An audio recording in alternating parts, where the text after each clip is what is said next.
Fuck you, man. Yo!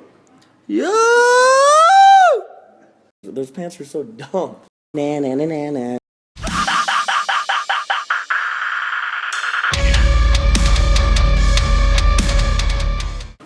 What's up? This is Craig Mabbitt from Escape the Fate, and I'm here with Smash Press.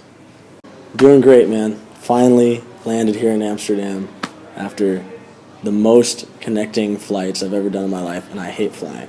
I don't know why I hate flying. It gives me such bad anxiety, but I'm just happy to be sitting down on the earth right now and not flying in the air. So thank God for that. I've never done a promotion tour before ever, so it's kind of cool to be able to fly over and just do a few interviews and talk to people and talk about the new record and not play a show and actually be able to see other parts of cities that I've been to instead of just waking up in my tour bus and is the venue open and just go hang out in the green room. It's cool to actually get out to other parts, so I like it. I hope I get to do more of these. Probably one of the worst experiences of my life making this album, I'd have to say. It's been the longest process of all time, and it's been so stressful. The band pretty much got a whole overhaul. Interscope dropped everybody, the whole rock department, just dropped them all. We got a new management, new business management, new label, obviously, 11/7, which we're super happy to be a part of. And we started recording the first batch of songs for this record probably late 2011, early 2012, and finished the whole record, got half the record back, wasn't satisfied with some of the mixes, still wanted to record other songs that we had, and flew out to Jersey to work with somebody else, flew here, flew there, just decided at the end of the day, you know what, let's just go in the studio and do it on our own. Who cares? And that's what we did, and we couldn't be happier with the end result. And yeah, we've never done that before, so we're just happy.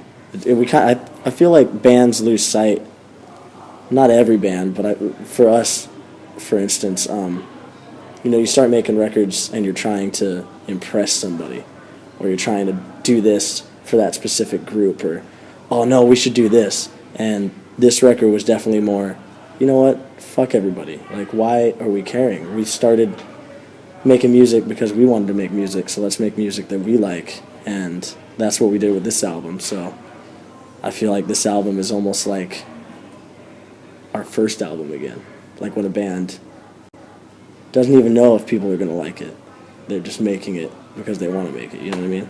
They're not trying to meet anybody's expectations. So I like it. I think it's a good album. I love putting an album into the world because I walk around, I'm like, damn, dude, I could die at any given time, and here's another thing that I recorded that, like, my friends or my daughter, for instance, or my family can listen to and maybe, like, really connect with me on it. And if creating anything in your life, it's something like music, it just lasts on forever. So anytime I'm working on a new album, I'm so excited to do it because of that reason. It's like I'm making a mark. Like, hey, I was here.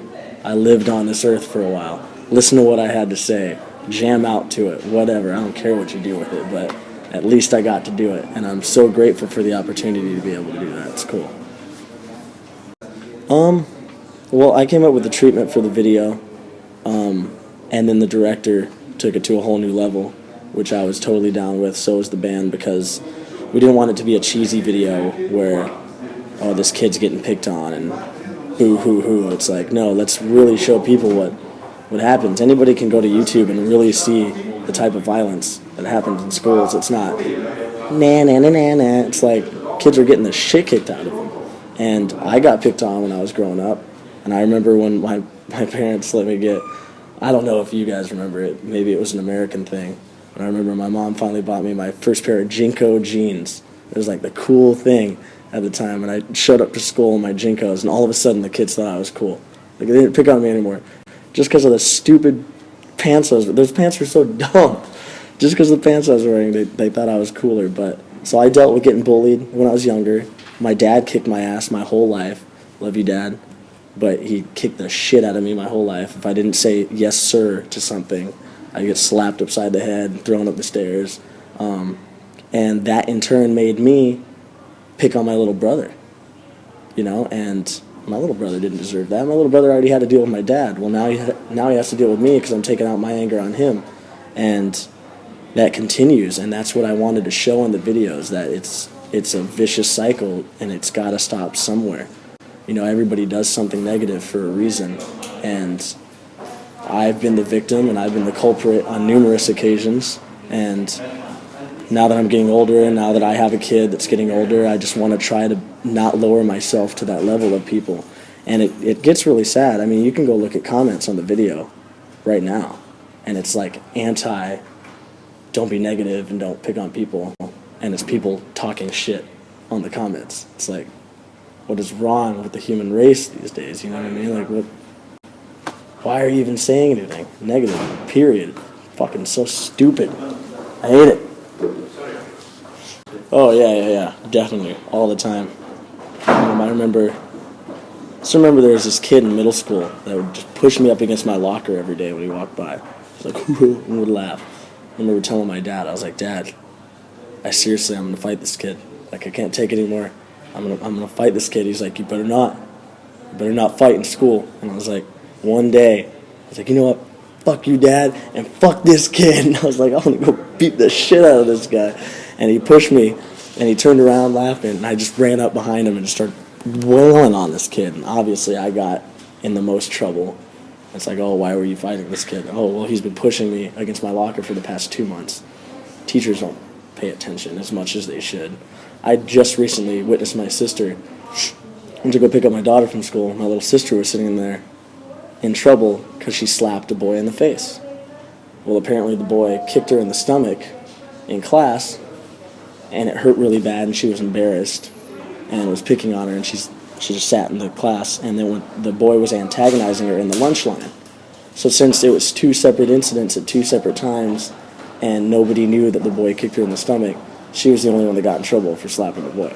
And I remember I was furious in the school office, like, pointing to the teacher. I was like, look, man, I know what kind of guy you are, but I'm sure a few times in your life, just like a few times in every man's life, you've been hit by a girl, and you fucking deserved it. Like, guys aren't supposed to hit girls. So why is my little sister the only one getting in trouble if she's telling you this boy kicked her in the stomach? And he's like, well, I can't discuss my tactics. And it's like, whatever, dude. So, I mean, the main focus of our video, for it being violent and as brutal and bullying it as is just to show people that, like, they're not alone. And a lot of us go through it, and it's okay. And obviously, at the end of the video, to show the pictures, a lot of people on the comments on the video are talking shit about this specific girl, Amanda Todd, which I don't know too much about. I mean, I know that she killed herself because people were antagonizing her and bullying her and stuff like that, but, you know, you can have your opinion and say, oh, killing yourself is a cop-out, and that's a weak thing to do. And you know what? I sometimes can agree. If I ever was in the position where I wanted to kill myself, yeah, I'm a weak person. Like, that is a shitty way to go out. But there's a reason why you want to do that. And it doesn't matter what you did, everybody deserves forgiveness. And for people to get on somebody so much that they seriously end up doing that, it really not only ends their life, it wrecks everyone that was in that person's life as well. And I just don't know why it's worth it. It's just not worth it. You know what I mean? I've hated people before, and I don't hold any grudges. Like, I can say, fuck you, man, one day, and be like, whatever, it's not a big deal. The next day, it's simple. So why get down on people? And I'm just trying to show people that with our video, like, just stop. Like, stop being assholes. Stop being assholes. I actually didn't know what to expect from the video, and I think it goes back to when I was talking about how we were making music for ourselves. We just wanted to make the video for ourselves. And I knew from the get-go that we would have, like, our diehard fans that would really like the video. Because, especially with this album, you know, everybody thinks, oh, the Las Vegas Escape the Fate Boys, and, oh, that band has so much drama, and they like to do nothing but party, and this and that. But at the end of the day, like, I meet kids at my shows all the time that are like, you saved my life. It's like, how did I save your life? By shooting a video for a song called 10 Miles Wide that premiered on Playboy. How did that save your life? So this record, for sure, we tried to not lose sight of what we like to do, because we like to enjoy life. Everybody does. But just touch on certain subjects to just let our fans know, we get you, we understand you, here's something for you, here's something a little more meaningful and a little more important than like Party on Wayne, Party on Garth, you know what I mean? So I'm really happy to see how it's helping people, because I've read comments that are like a paragraph long, and it's very deep, and like, hey, you know what, this video is powerful, and thank you guys so much for making it, and that makes me feel so good, so I'm happy because of that.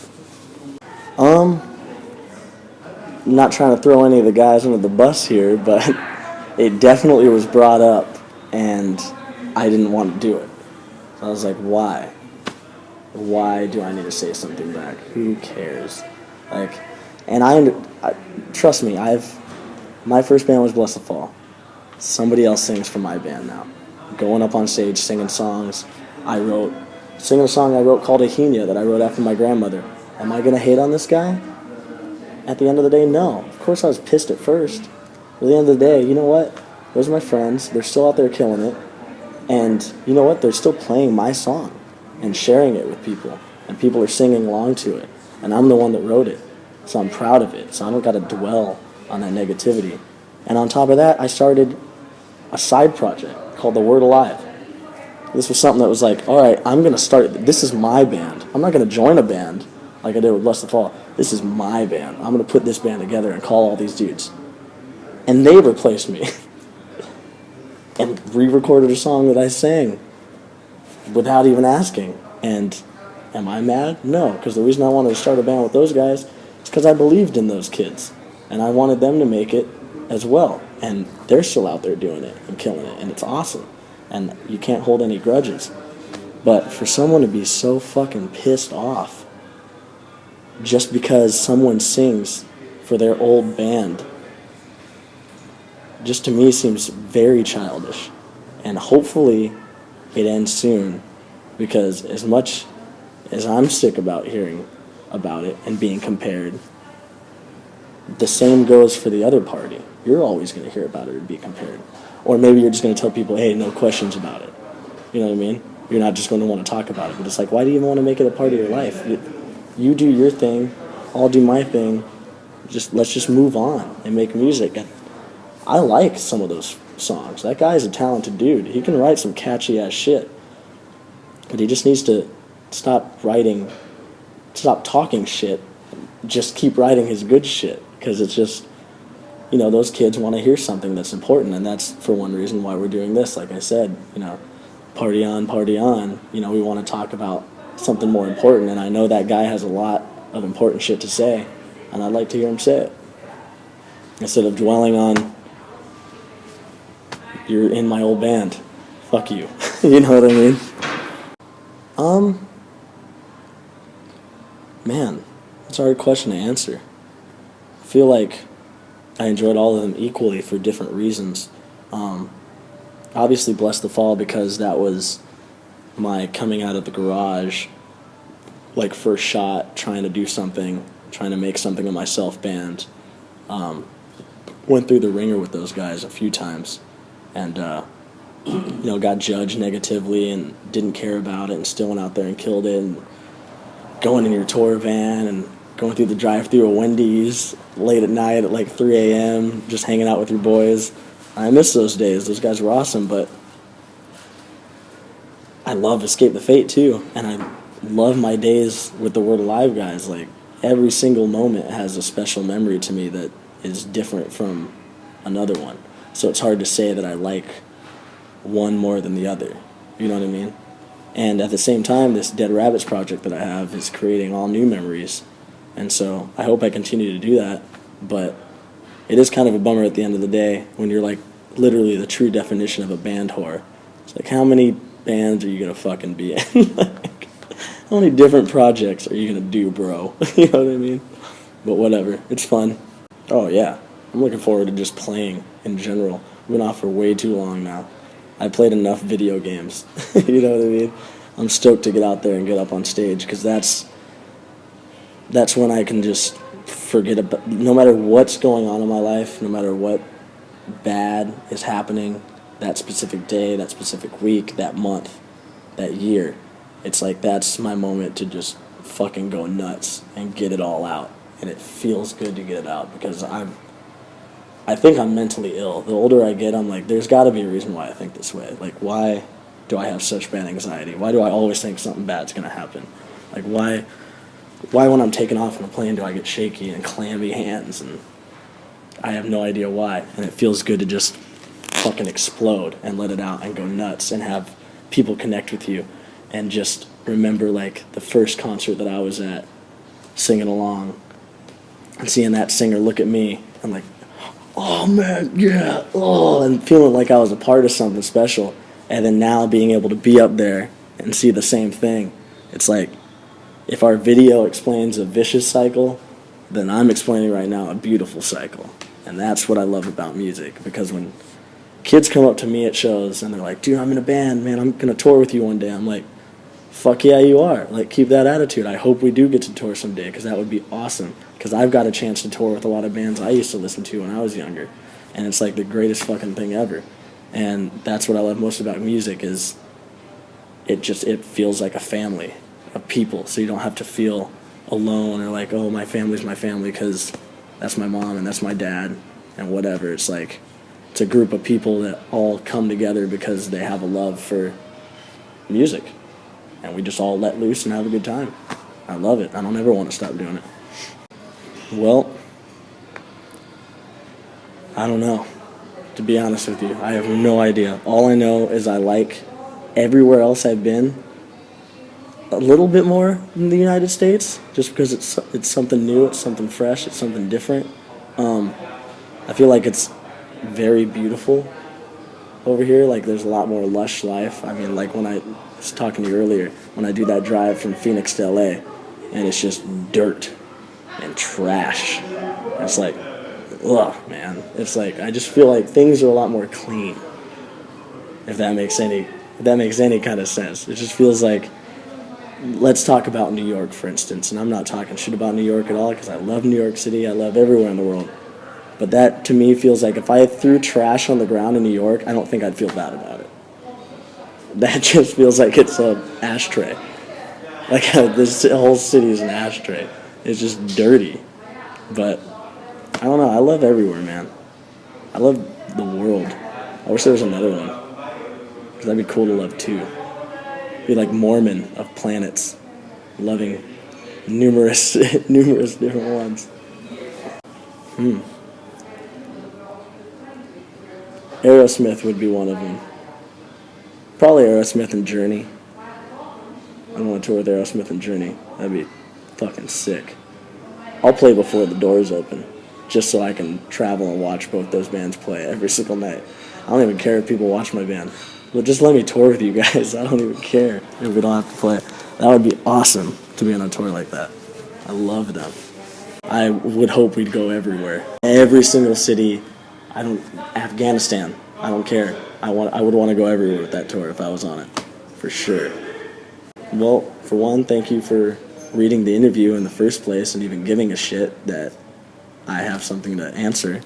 And just thank you for being into my band, and I hope that you guys really enjoy the new record.